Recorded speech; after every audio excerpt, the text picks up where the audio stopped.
Les Market Movers, on s'intéresse aux valeurs à présent avec Charles Janus qui est trader et coach. Bonjour Charles. Bonjour Aude.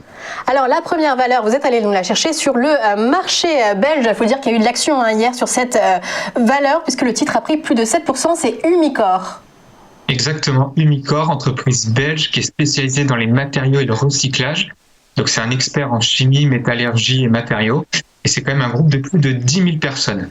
Donc on a une société qui est légèrement en croissance, de l'ordre de 2 à 10% en moyenne selon les années, avec des marges qui sont plutôt stables, voire légèrement en croissance les bonnes années.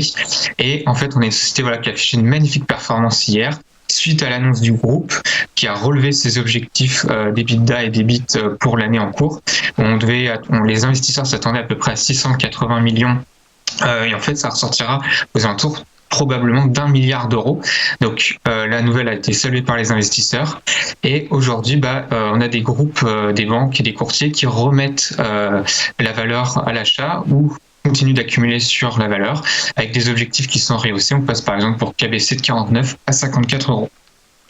Alors, il ne faut pas oublier non plus que ces dernières semaines, les banques américaines ont également, dans leurs notes d'analyse, poussé un petit peu tout ce qui était action sur les ressources de base, qui était le secteur value, le compartiment cyclique, en jugeant que le rebond de tout ce compartiment devrait perdurer avec le rebond économique qui est en cours.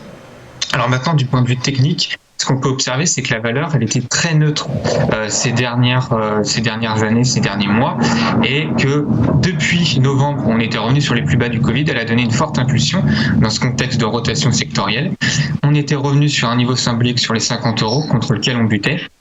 Et hier, avec la séance d'hier, on a gapé au-dessus des 50 euros, on a tenu le niveau, et donc c'est l'objectif clé à tenir pour les prochaines séances. Il ne faut pas repasser en dessous des 50, sinon donc on comblerait ce gap, on donnerait un signal baissier, et on pourrait revenir vers 44, voire 41.